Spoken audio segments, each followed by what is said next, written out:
How you guys doing today? Welcome back to the GSMC Chip Shot Football Podcast, brought to you by the GSMC Sports Network. I'm your host, Manny Maradiege, live today on Friday, August 30th. We officially start the NFL in less than a week, with the Chiefs hosting the Baltimore Ravens, and a week from today, the first ever Brazil game between the Eagles and the Green Bay Packers. But to close out this last week of the preseason, or the offseason, I should say officially, we got some more topics on hand to get to, starting off with Dak Prescott and his comments that he made just yesterday about his owner, Jerry Jones, and where he stands on his contract extension. Then also more on Brandon Aiyuk, not just the basic stuff on his contract, but what it could mean for Deebo Samuel, Trent Williams, and whether or not San Francisco does have enough time to pay everybody potentially on their roster.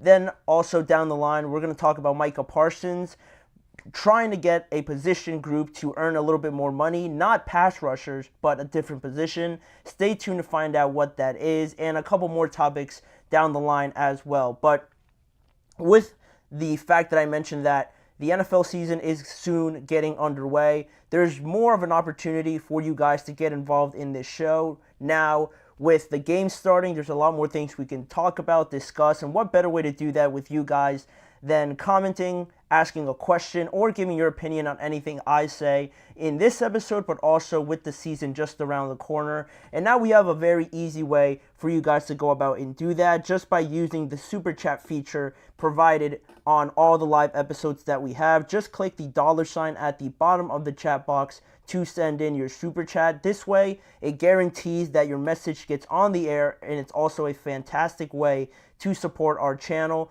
We rely on your support to keep bringing you the sports content you love, and we appreciate every bit of it. So go ahead, let us know what you're thinking. Hit the Super Chat button, and let's keep this show as interactive and exciting as possible. But also, if you've been watching the shows for a while, you do know we have an alternative option for you guys. You can use the old tip and donations link, gsmcpodcast.net, to still give a tip and donation there, obviously, but also send in your question or comment through that way as well. Overall, we couldn't do what we do without your amazing support, and we are so thankful for you guys every time you're able to use the new Super Chat button, but also just being involved with the channels as well. But now we can jump straight into this sort of always, obviously, right? Because one of the two most important extensions got done previously. CeeDee Lamb got extended. He becomes the second highest paid wide receiver in the NFL. And now the question moves over, the main spotlight moves over to Dak Prescott, right? With Micah Parsons still way down the line, or I should say just a couple years down the line, not too far down the line.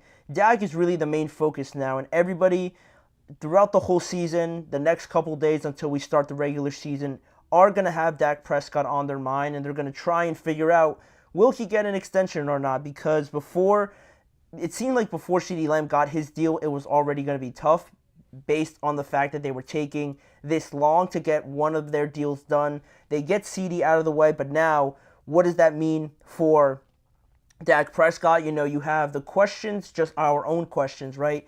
But also you have Jerry Jones mentioning on Wednesday, I believe, he said that we don't need to get this done before the season. So you always feel like, at least I do, when anybody says, you know, I don't need to do this, I don't need to have this in by this time, it always feels like they're preparing you for the fact that, you know, it looks unlikely to get it done by the start of the regular season in this case, right? So by Jerry saying that, again, it shows that lack of urgency that he kind of hinted at with CeeDee Lamb, mentioning that it's not an urgent matter to get him extended. And while they did get him a new contract, it does seem a little bit different with Dak, just because, like I said before, we're only about less than a week now for the start officially of the regular season. And while the Cowboys don't play next Thursday, they're still playing in 10 days or something like that, or actually, no, 9 days.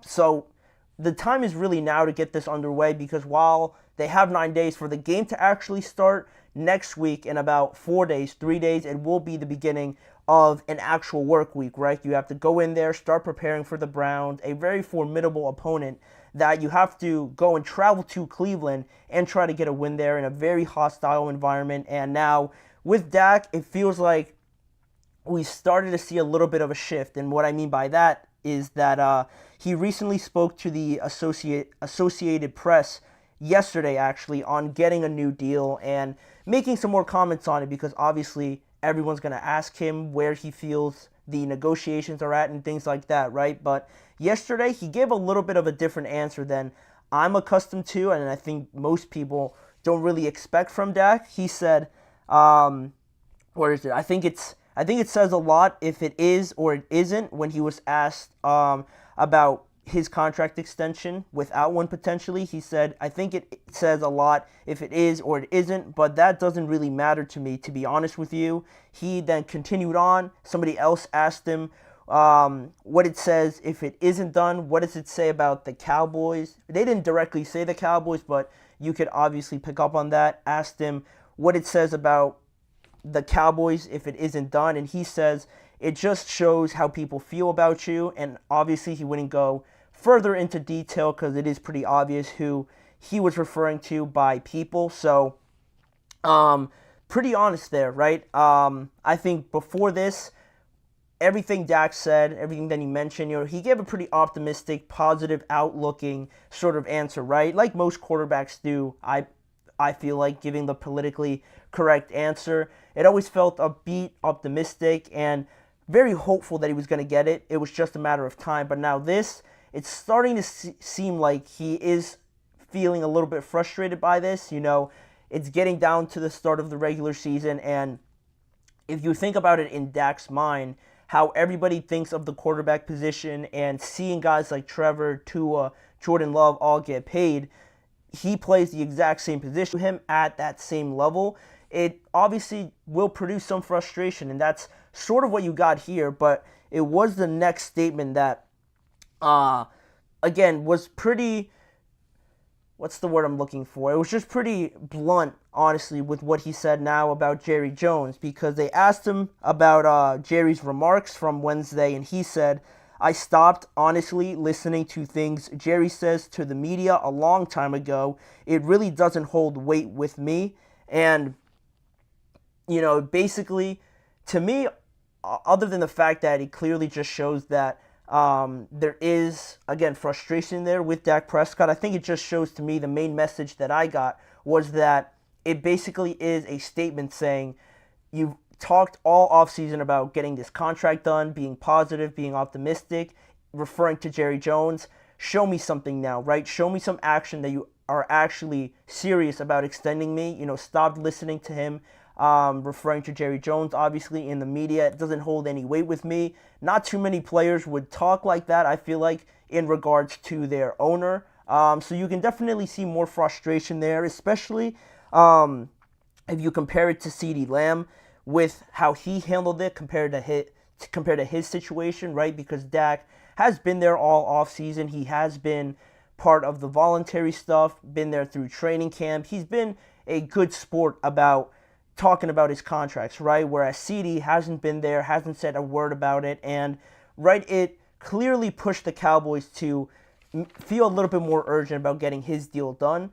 Very smart by CeeDee, but Dak felt that this way, maybe, I'm just assuming here, that the Cowboys would see that he is there, he is committed to the team, so they'll give him that extension as well. But clearly that hasn't worked, and now on top of these statements that he said, you have previous answers that he gave before where he has alluded to the fact of not getting that extension and being completely fine with that in the past. So hearing that and now hearing these more, I think, just very straightforward answers by Dak, I think now I'm starting to think of the question, is it time now to start accepting the fact that Dak, this could be his last year with the Dallas Cowboys? And I'm being actually serious about that, right? Because it's been speculation now.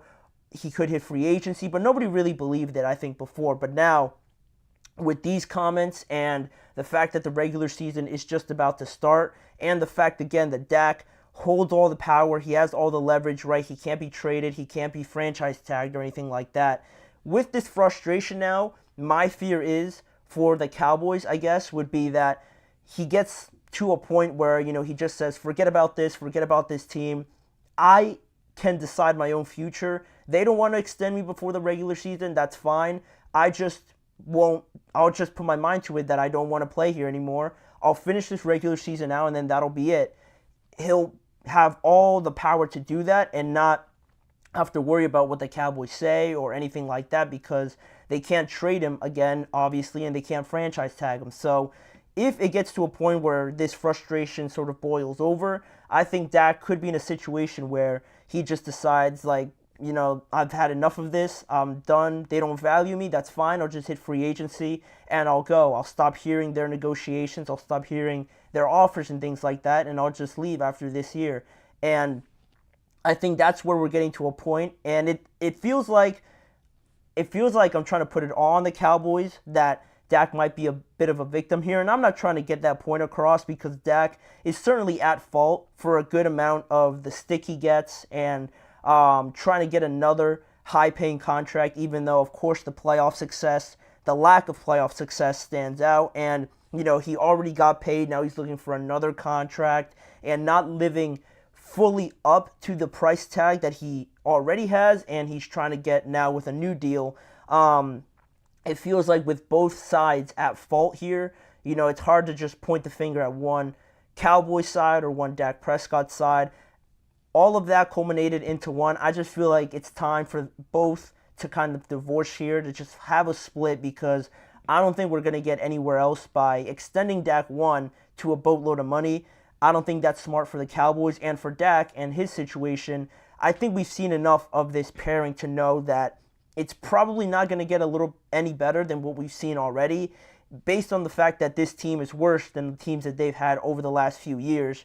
And if you're going to commit to Dak for 3 or 4 more with a worse team, I don't know how you can think that the results are going to be any different. And Dak is a good quarterback. I just feel like now he's met his ceiling with this team, and I think it will do him pretty well if he goes out and joins another team, depending on who it is. Obviously, I'm not saying go join the Giants or anything like that, unless you're looking for just a ton of money. If you're trying to get success, it does depend on who you join after the Cowboys, and depending on who that team is, if it's anybody like, I don't even know, like the Raiders or something like that, or another team that will probably need a quarterback next year, thinking of all the options, deciding to hit free agency and have a bidding war, I think that's the best situation for Dak at this point. I think both sides have just met their limit with each other, and I think now a split, a fresh start with both of them does not seem as bad as it did at the start of the season, because the results aren't going to change that much, honestly, with Dak being your quarterback as opposed to somebody else. Yeah, it's going to get worse, but if it's not getting any better, are you just content with just staying the same for the next few years, just trying to not be worse? I think that's a bunch of questions that the Cowboys have to figure out here, but it seems like Dak is getting to a point where he's getting a little bit frustrated, and we haven't really seen that side of it that much this offseason. So we're going to move on. That's what Dak Prescott had to say on that subject, but we're going to continue on talking a little bit more about Brandon Aiyuk and his new contract. Great for the 49ers, great for Brandon Aiyuk this year, but what does it mean going forward after this year? With Brock Purdy's extension looming, what does it mean for Deebo Samuel? Where does Trent Williams fit into all of this? We're going to answer all those questions once we return after our first break. I feel like I'm losing my mind. Is everybody in the world blind? Please, Lord, give me a sign, a sign. I feel like I'm losing my mind. Is everybody in the world blind? Please, Lord, give me a sign, a sign. I wanna be the greatest. Everybody on the fake shit. I look around and feel like everybody is the fakest. I make this every day and I'm impatient, hoping one day I blow up from the basement. Statement, the top is so vacant. I don't hear shit that I think is amazing. Waiting for my day when I'm playing sold out shows for 1,000 faces. Hey, give me that crown, get in my way and to be put down. It ain't your place, all this my town. If I want that shit, then I'll get it right now. I'm losing it, the noose it fits, some losing shit. A stupid myth, you choose to live or choose to dip. You choose to fight or lose your grip and lose a gift. I feel like I'm losing my mind. Is everybody in the world blind? Please, Lord, give me a sign, a sign. I feel like I'm losing my mind. Is everybody in the world blind? We are back here now on the GSMC Chip Shot Football Podcast to jump straight into our second segment. A continuation of yesterday, obviously when the news broke about Brandon Aiyuk getting his new deal and everything like that. We're going to talk some more about it, but just looking a little bit further than just the plain facts of the contract. I will remind you guys of what he got though. Yesterday, the 49ers and Brandon Aiyuk agreed to a 4-year, $120 million extension, $76 million guaranteed, averages out to about $30 million average salary per year, making Aiyuk the 6th highest paid wide receiver in the NFL, and just also based on how this contract sort of plays itself out, he will play this year on that 5th-year option, obviously, but then after that year, that new contract will kick in and will bump up his salary up around that 20-something million based on how much it is split between bonuses and things like that. So that's the plain facts about the deal, right? That's what he got in his new contract that he finally ended this entire saga with and can go forward now with being on the 49ers long term. It guarantees that he is part of this project long term because there were some questions, definitely, because when I brought up the subject yesterday,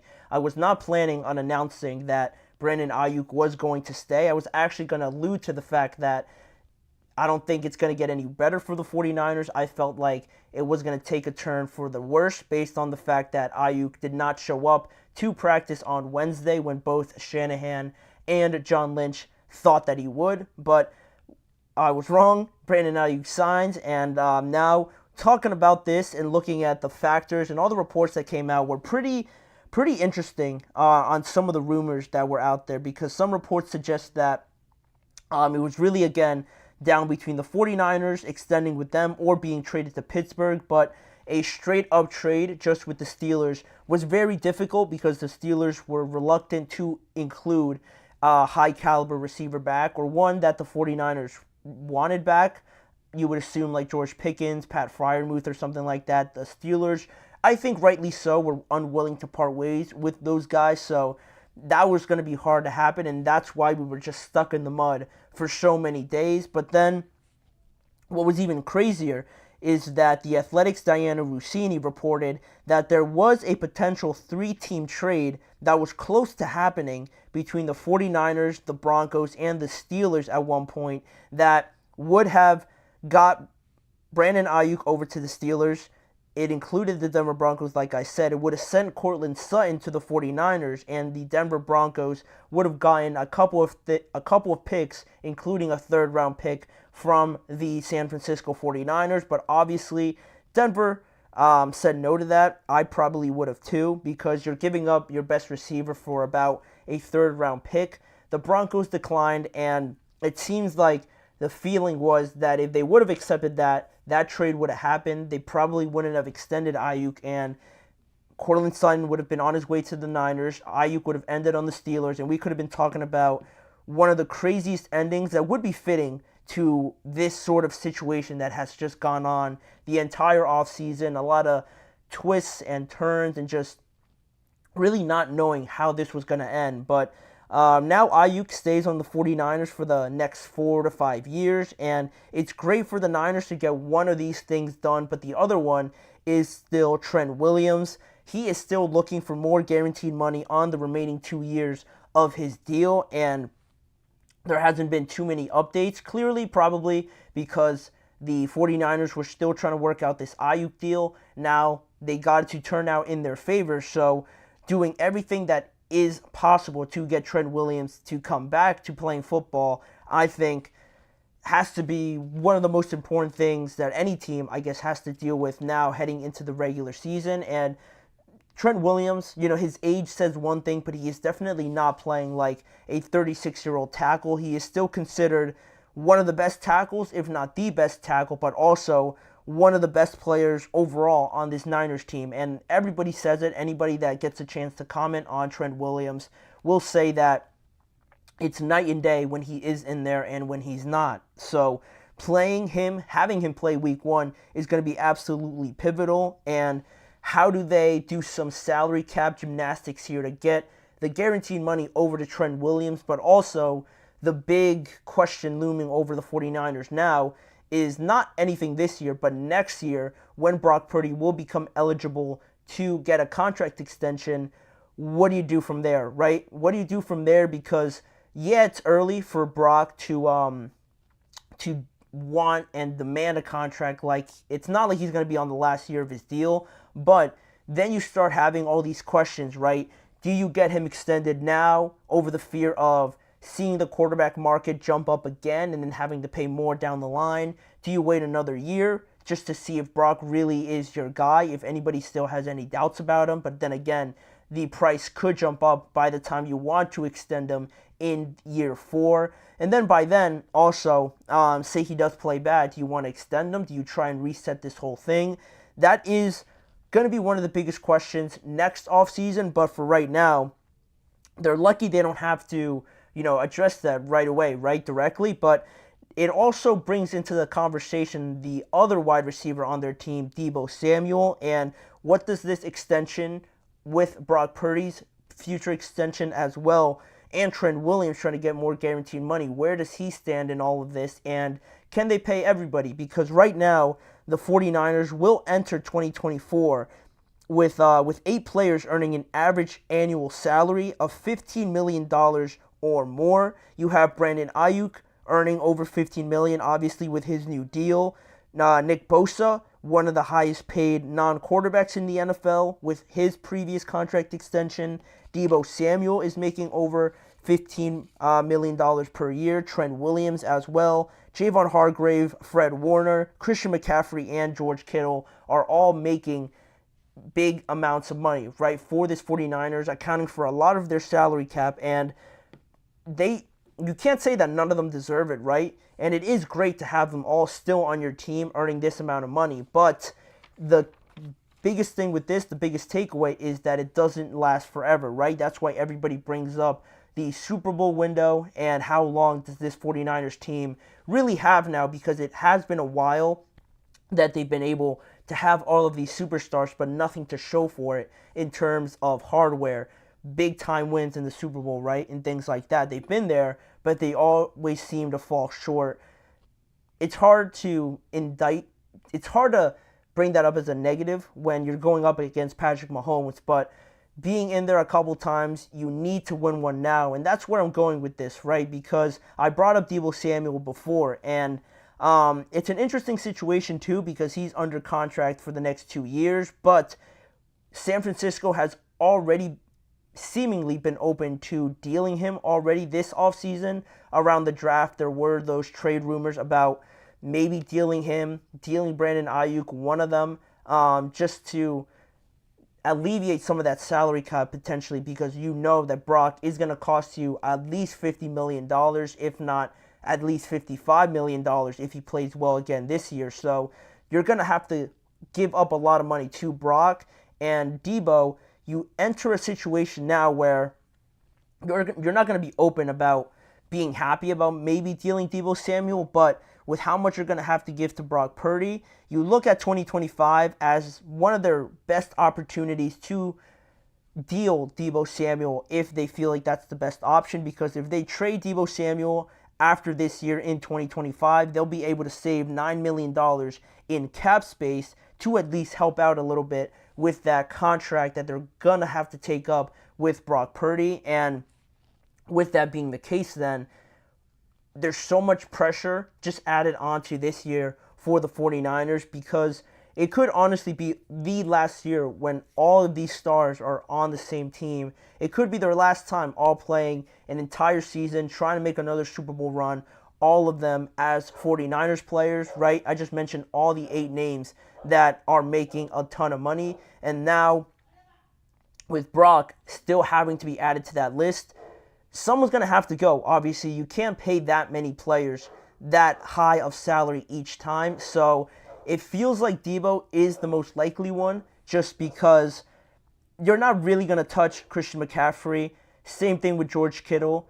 You look at Trent Williams, you're not going to move on from him as well. Then I mentioned Fred Warner. Again, he quarterbacks, captains that defense. It's hard to move on from him. Nick Bosa, earning so much money. You're going to take up a lot of dead money if you just trade him and move on from him. So it feels like Debo is at that point where he looks like the most expendable option for the 49ers because of the fact that they can save up to $9 million if they trade him. So while this whole thing started with Brandon Aiyuk getting that extension and being a great thing, right, for the 49ers, thinking about it long term, you're able to bring the whole band back together for this year, one last run at this Super Bowl. And to me, it just gives off the main message that they have to win it this year. They just have to, because they're going to be in the same situation next year if they move on from Debo. Everybody asking the same questions that they did with Brandon Aiyuk this year.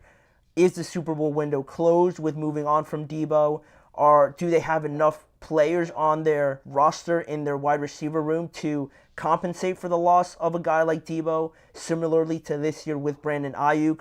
All those questions are going to come back up next year, but the difference is that Debo next year, if you move on from him, it's almost like a necessary thing you're going to have to do because you're going to have to pay Brock at the end of the day. So it feels like, yeah, it's a win right now, but it adds so much pressure this year to the 49ers that this is their last run at it. This is going to be their last chance at most likely having this entire group back at it again. And it's funny because you think about the Super Bowl now, you want to have your chance at it again, but what happens if you play the Chiefs again? It would be awesome to see like a trilogy to all of this, but again, it's almost like, can you slay your demon there in that final battle to finally get that Super Bowl, or are the Chiefs going to create history? I'm thinking so far ahead, but those are the stakes right now for the 49ers.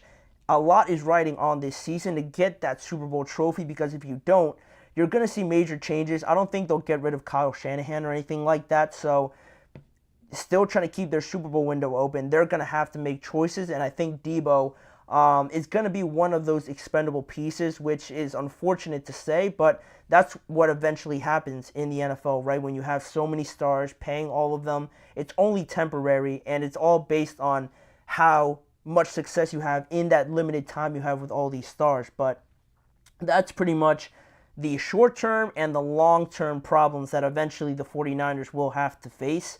It's going to be interesting how this year plays out. It's all going to start in just less than a week from yesterday, 6 days away from the start of the regular season. But moving on to our next break, we're going to come up after that break and talk about Micah Parsons. Some more news about the Cowboys. Nothing too serious, but Micah Parsons did bring up the fact that he wants to see one position in the NFL earn more money. It's not pass rushing. It's not the position that he plays. It's another one that he feels is being a little bit underpaid based on how much they contribute to the game. Stay tuned to find out what group that is after we return after this short break. Looking for your daily fix of sports talk without having to pay for it? GSMC Sports Network is available on YouTube. Just search GSMC Sports Network. Get your fix of daily sports talk shows on YouTube, absolutely free. NFL, college football, NBA, MLB, MMA, UFC, fantasy football, and so much more. GSMC Sports Network has shows running all day long, with new sports shows starting every 2 hours. Just like on your favorite cable sports channel, except GSMC Sports Network is absolutely free. Just search GSMC Sports Network on YouTube to catch one of your new favorite shows, like the GSMC College Football Podcast, Chip Shot Football Podcast, Hoops and Heels Women's Sports Podcast, GSMC Basketball Podcast, and so many more. Check it out for yourself. GSMC Sports Network, now available on YouTube absolutely free. Search GSMC Sports Network on YouTube right now.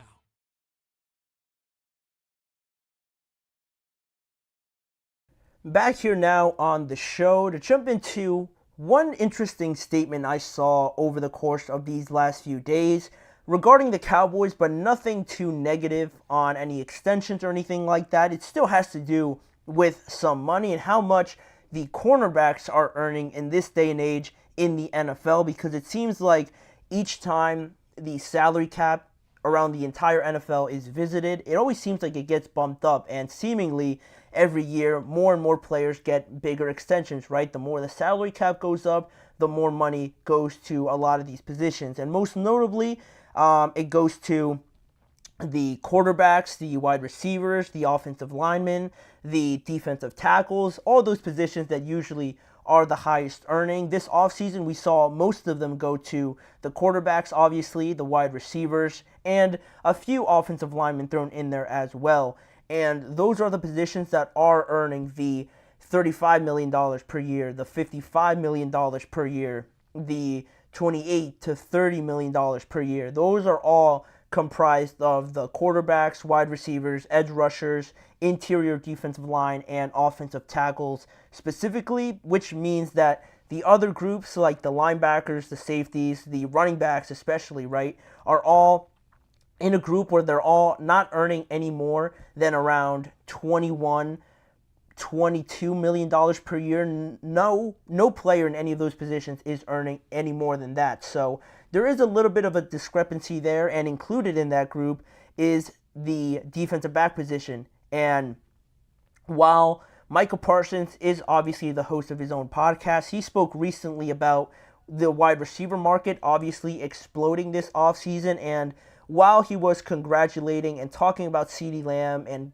getting his money, rightfully so, he brought up the idea of defensive backs also, being included in this discussion of trying to get a little bit of a pay raise here, right? Because in Micah Parsons' idea, one directly affects the other, and there's a big difference in how much each of them are getting paid, especially the best at their position. And he had a lot to say about it, honestly. I will provide you guys what he said here in just a second.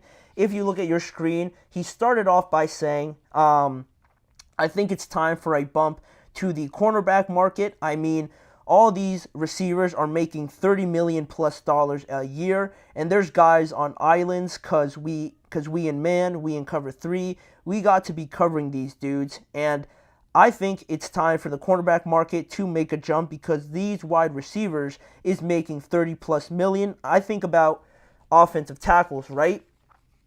That is actually on the next one. It continues. Apologies for that. He said, I think about offensive tackles, right? Offensive tackles are damn near at $28-30 million, and the best pass rushers is, between $25 to $30 million per year on that salary, and it's about $10 to $15 million difference between the top paid defensive back, which is still Jair Alexander, compared to the top earning wide receiver in their market being Justin Jefferson.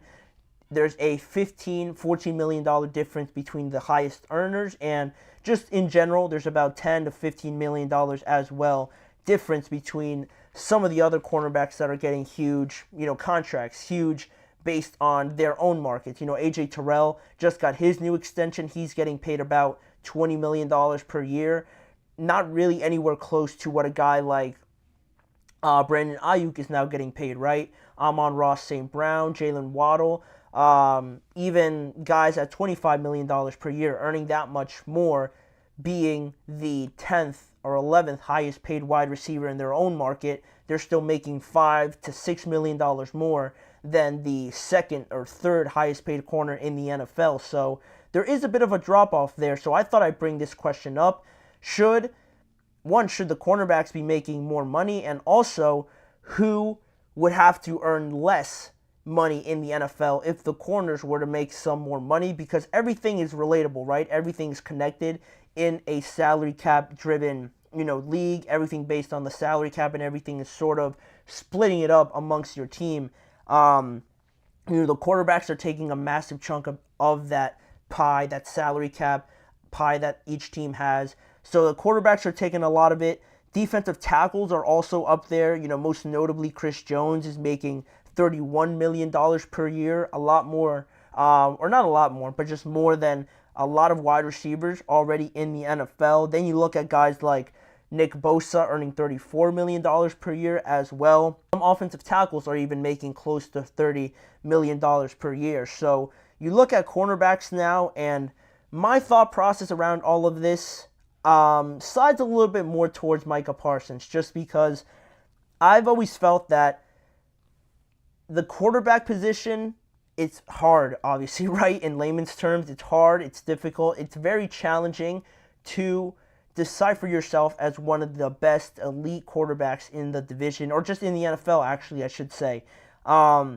It's a hard position, right? It's the most important position, you could say. But in my opinion, I think defensive back is the hardest, toughest, most difficult position in the NFL for a couple of reasons over the quarterback spot, just because you look at the responsibilities, the physical toll on what corners have to do, and while the quarterback obviously has to run the whole show, right? I feel like corner is not in that same boat, and it's actually harder because it is so dependent on what offenses do, right? They dictate everything. The corner can only do as much as the offense, the quarterback on the opposing team decides to attack him, right? So with that being the case, you could have the perfect coverage on any wide receiver, but if that ball is in the perfect spot, if the quarterback makes sure he throws it to a spot where only his guy could get it, or it goes out of bounds, corners aren't really able to make a play on it, or it's so perfect that even though they put out their best performance, their best coverage, they still can't do anything about it. And similarly to that, corners, when they do that, you know how hard it is to cover somebody? I've never had to do it, but thinking about mirroring a wide receiver and how good all these wide receivers are in the NFL nowadays, can you only imagine trying to mirror someone for 5 seconds, going step for step? And not even that, but sometimes when these offensive lines are super good and the pass rush just isn't getting there, you're covering these guys for like 7-8 seconds, and it's near impossible if you're playing man, like Micah Parsons mentioned. A lot of the times, it's almost impossible to stay hip for hip, step for step with some of these wide receivers.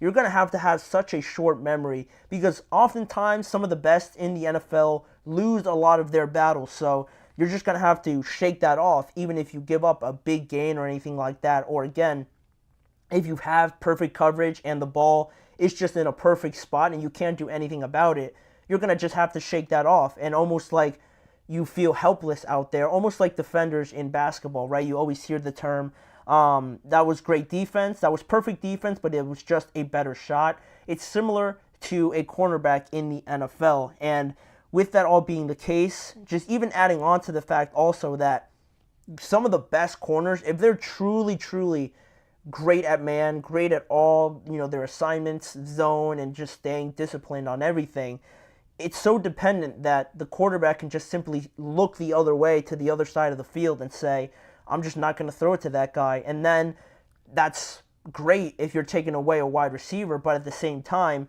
you can't, fall back on your heels at that point, because if it does come your way and you think it's not going to come your way, then you end up looking even worse, right? You give up a completion and then you might not see another throw for the next quarter and a half or something like that. So it's such a mental, physical battle all rolled into one that I think Micah Parsons does make a point that they should be earning more, but again, I posed that question before. Someone is going to have to make less. And you look at the markets for a lot of these positions, quarterbacks making near $60 million, almost $40 million more than the corners do, the highest earning corners. Yes, the quarterback is super important. No one's considered a contender until they have one of those quarterbacks making that amount of money. But is it $40 million more important than corners? I don't think it should be that big of a difference. That's just me. But it's going to continue to go up just because of how the NFL is played and how much importance and highlighting goes into quarterbacks. So I don't think there'll ever be a situation where they take away from the quarterback position, obviously. Then you look at others, like I think defensive tackles could be earning a little less just based on Chris Jones making the most at $31 million.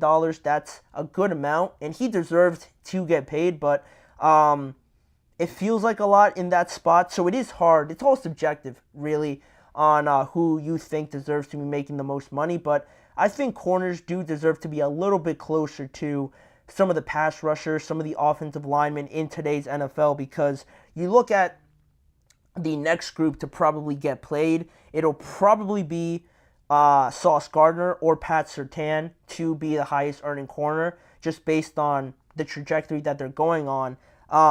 They're probably going to get paid and only be earning about $23 million, if that. So with those guys and how important they are to their teams, this Jets defense wouldn't be what it is really without Sauce. And similarly to the Broncos, if they didn't have Pat Surtain, that level of corner, they, again, wouldn't be as formidable, I believe, because it is, again, near impossible to take away and shadow some of these best wide receivers in today's NFL, and those two guys do it better than a lot of corners in the NFL. So all of that is to say that I do agree with Micah, but in reality, it's hard to pick a position that you'd like to take away from.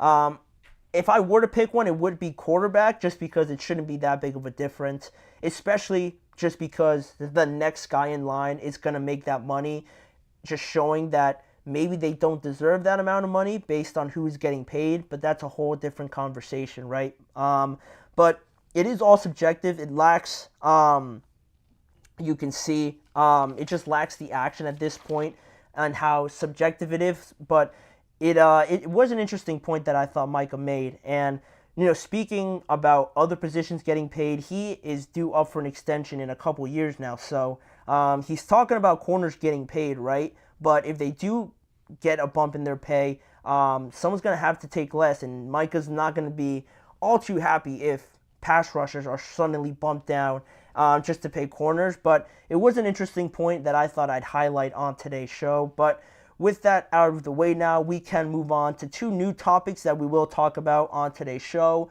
Montez Sweat had some strong words to say about his former team, the Washington Commanders.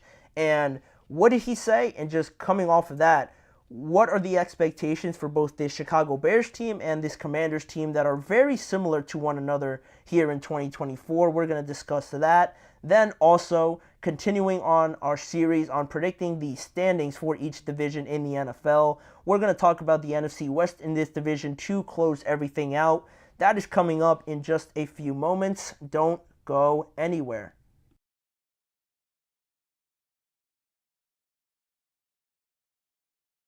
For the best and latest podcasts available anywhere, go to the podcast app on your cell phone and type in GSMC to access free content-rich podcasts on health and wellness, book reviews, sports, entertainment, relationships, social media, movies, technology, finance, and even weird news. Subscribe and download the GSMC Podcast Network's family of shows, available everywhere podcasts are found.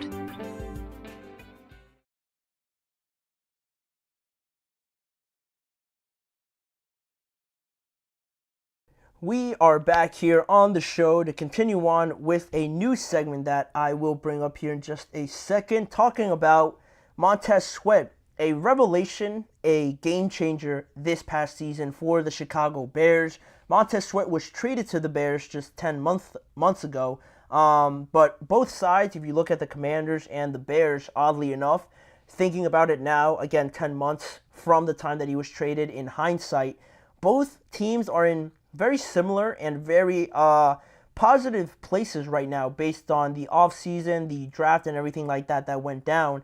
You would have thought that trading a guy like Montez Sweat would have really sent this Commanders team into a whole spiral, just sending them into a place where it would have looked like a spot where not a lot of teams can dig themselves out of that hole. But again, they are very similar to where they are right now, and based on their expectations and how much excitement there is heading into 2024. But Montez Sweat recently spoke about his old team and how everything went down when he spoke in an interview with the Chicago Sun-Times recently. Montez Sweat, before I get into what he said, he was one of the best pieces for this Commanders team on defense, where their offense struggled a lot of the times with the quarterbacks, the lack of talent on their roster. Montez Sweat a former 26th overall pick in 2019. He broke out in just his second year with 9 sacks, had another great year just after that in 2022 with 28 quarterback hits and 14 tackles for loss. But like I said, having great seasons, great production from a first-round pick, but Washington was 28, 45, and 1 during that time that Montez Sweat was there. So you weren't really moving anywhere with Montez Sweat being a high-value player, but overall as a team, you were still struggling. So they decided to trade him with how everything played out in that final year with Ron Rivera and getting a new owner after Dan Snyder and everything that happened with him, bringing in Josh Harris and all these guys, new guys just from the organization down to the players.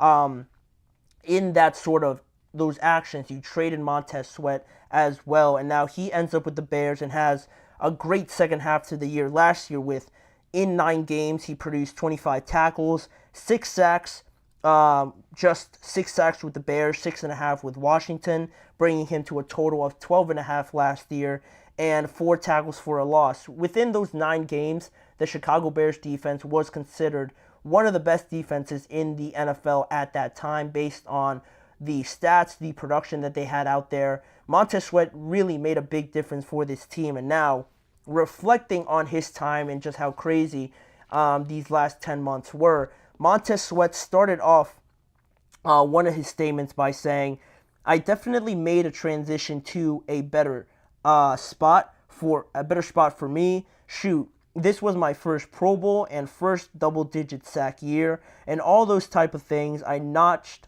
some accolades that I also had aspirations of getting, but never reached in Washington. You could definitely say it worked out better for me here," and it's hard to argue with him based on all the stats that I just provided on Montez Sweat this past year. But he didn't stop there. He didn't stop there because he went a little bit further talking about the Commanders and what really went down with them while he was on their team. He said, it was a toxic heavy toll just losing and people around you being kind of okay with losing. It could sometimes rub off on you. You've got to stay hungry and know that you want to win.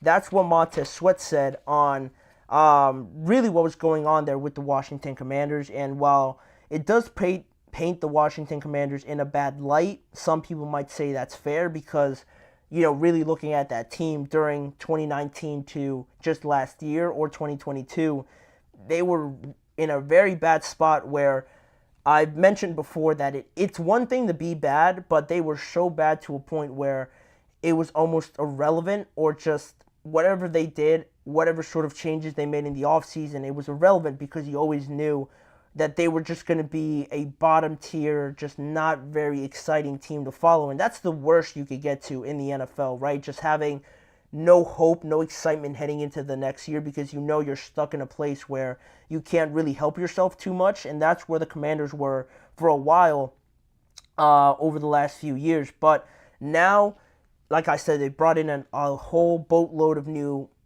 administrators, some new players. Dan Snyder goes out. Now Josh Harris comes in as the new owner. You bring in Dan Quinn as the new head coach. Same thing for a new general manager in Adam Peters. You bring in so many new players just this offseason to really make you just excited, plain and simple. You haven't had that with the Commanders in a while. And now, based on what Montez Sweat is saying, how much better everything is in Chicago, really looking at this team, and both of them actually now bringing in the Commanders and the Bears into this situation, I think they're very similar. They're very similar, and I mentioned that at the start of this segment, that they're not too far off because you look at, other than the fact that they both drafted generational type of quarterbacks, both of them have very good outlooks that they are going to be very successful in the NFL just based on the preseason and their college careers and everything like that.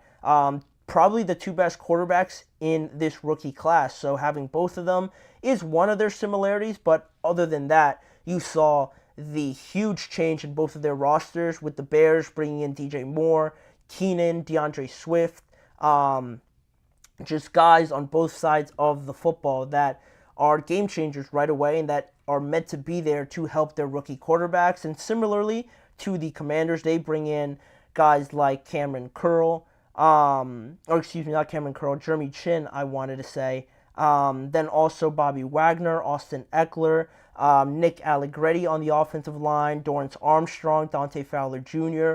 All those guys are going to be a tremendous help for this Commanders team, similarly to the Chicago Bears bringing in all the players that they did. So now it makes me think that how Montez Sweat was talking, how it's so much better in Chicago. They're right there, I think, in terms of an outlook for 2024. And if I were to ask the question, who is looking more likely to make it further this year based on what we know about each of these teams right now and how they're projected to finish this year, I talked about both of these teams already in my final standing predictions for each division. And I feel like, just directly answering this question, I feel like the Commanders could arguably finish with a better situation towards the playoffs than the Chicago Bears, just because I think it has a lot to do with each of their divisions, right? You look at the NFC North, and I predicted that the Bears would finish third just a few days ago when I started these predictions. I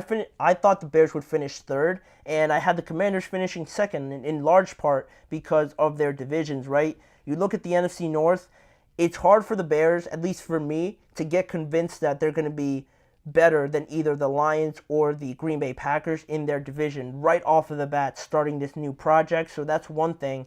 And then with the Commanders, just their situation in the NFC East is a little bit better because the Giants, I don't think anyone's got aspirations for them to finish first or second. Then you look at the Cowboys and how shaky they're looking now heading into the regular season. Then also you have the Eagles, who I have penciled in as first, and then it leaves the Commanders, where if they play their chips right, and I don't think they have such a uphill battle compared to that of the Chicago Bears, because they only really have to worry about the Cowboys for finishing second, where the Bears are battling with the Packers and the Lions, two of the best teams arguably that people have projected to be in 2024. So that's a major part of this and how those games go within the division. Those are monumental games that I think with such a young team in the Bears, I think it could cost them a lot of the time, and it could lead to the fact that the Commanders could finish higher than them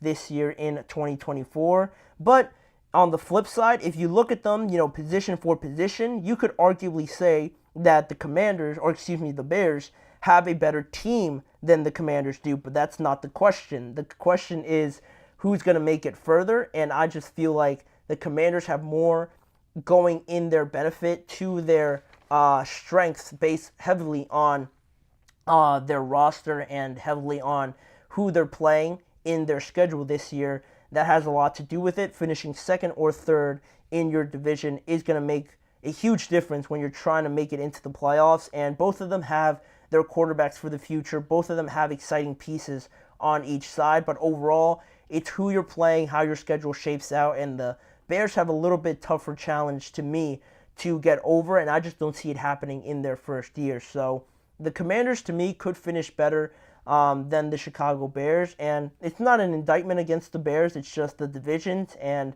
how it all shakes out. But I could be wrong. The Bears, I'm high on them, but dealing with the Lions and the Packers just as they're hitting their stride is a huge ask. So feel free for you guys to leave your comments in the comment section using the super chat button. Let me know how you feel on this topic. Do you feel like the Commanders have no shot of finishing better than the Bears, or do you agree with me? At least see my point a little bit in this discussion. But anyway, we have one more topic to get to on talking about the division and how hard some of these are. We're going to wrap up the NFC, talking about the NFC West and giving you guys my predictions on how I see that division shaking out in 2024. So we'll be right back with predicting the final standings for the NFC West.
Thank you for joining me on the last segment to wrap up the NFC West in my final divisional predictions for 2024, but also the final segment to wrap up this week, talking about my predictions for this division. It wasn't as hard, I believe, as the other ones, just because I think this one's a little bit more clear-cut, but there could be some surprises in here depending on how certain things shape out for the Cardinals, the Seahawks, the Rams, and the 49ers. But with that being said, I have the Arizona Cardinals finishing as the last place team in the NFC West. I don't think that's too big of a surprise for a lot of people, just because the biggest thing that I've noticed with this Cardinals team is just the defensive weak spots that you're able to pick out right away. And I'll mention that in just a second. But on top of that, you finished 4-13 last year. I think this team is definitely better than a 4-13 team right away when you think about it. But when you think about a 4-13 team, a big part of that for the Cardinals in this case was that Kyler Murray, suffered that knee injury and that he missed the entire first half of the year trying to come back from that. And then when he did, this Cardinals team was not that bad, to suggest that they're awful, finishing 4-13, right?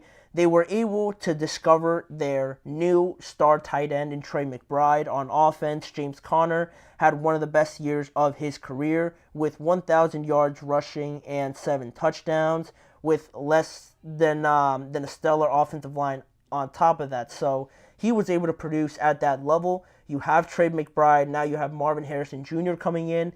It's looking a lot more promising on offense, right, to say the least, with Kyler coming back, more weapons around him. It should look better on that side of the ball, but now I get to those defensive concerns that I mentioned with this team, right, talking about really one of the biggest things is the lack of pass rush, especially when last year they had their highest amount of sacks at 6 with one of their players. That's just not going to cut it, especially in this division, right? There's too much offense from just the 49ers alone. Then you get to the Rams and even the Seahawks with DK and Jackson Smith and Jigba and Kenneth Walker. There's a lot of offense just in this division to not have a defense that is able to hold up against some of that firepower. So more in depth on this defense, right? The stats don't really back it up too much. They ultimately allowed 355 yards per game last year, which was 24th in the NFL. Then they were also last in rushing yards allowed, averaging about 143 rushing yards per game on average allowed to opposing teams. Then also allowing the second most points per game at 26.8 in the NFL last year, only ahead of the Washington Commanders that came in last. So yes, their offense is exciting. Yes, you hear some of the quotes from Kyler and other Cardinals players saying that people are sleeping on them. Let them sleep. We're just going to prove them wrong.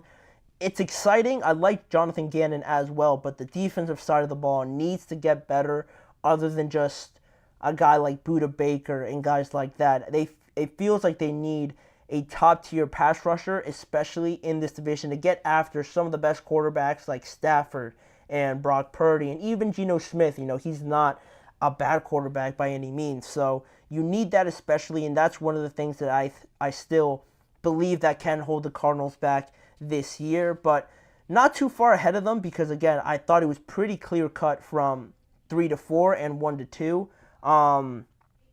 The next team I wanted to mention is the Seattle Seahawks. I feel like they're going to finish third once again, and the two main things that stick out to me is the fact that they brought in 2 new coordinators, and on top of that, also a new head coach. So they're bringing in a whole lot of a new regime, new protocol, new system and routines coming into this team that you're going to have to change based on Pete Carroll. And I mentioned that because Pete Carroll, how long he's been the Seattle Seahawks coach and how long you were able to deal with that stability, that control that you got from him.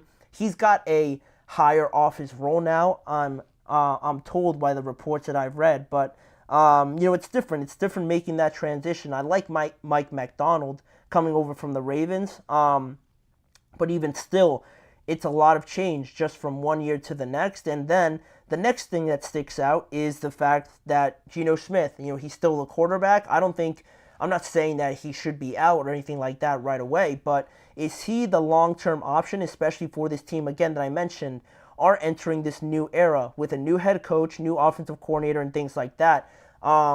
Usually when you get something like that, it always feels like the new head coach, the new offensive coordinator, they need to have their system excel, and I just wonder if Geno Smith is that guy to operate in this system right away, because you look at their new offensive coordinator that came in, Ryan Grubb. He was hired from the University of Washington, and then you just look at what they were dealing with in terms of offense and how explosive and exciting they were, having Michael Penix in at quarterback and Rome Odunze in there, and the two other receivers that I'm forgetting their name right now, but they were also very good for that Washington offense. And not to say that they don't have the DKs, the Jackson Smith and Jigbas of the world, right? But their quarterback, Geno, Michael Penix, you feel like there's a little bit more excitement there with Michael, with more of an opportunity to excel in an offense like this, right? Where now,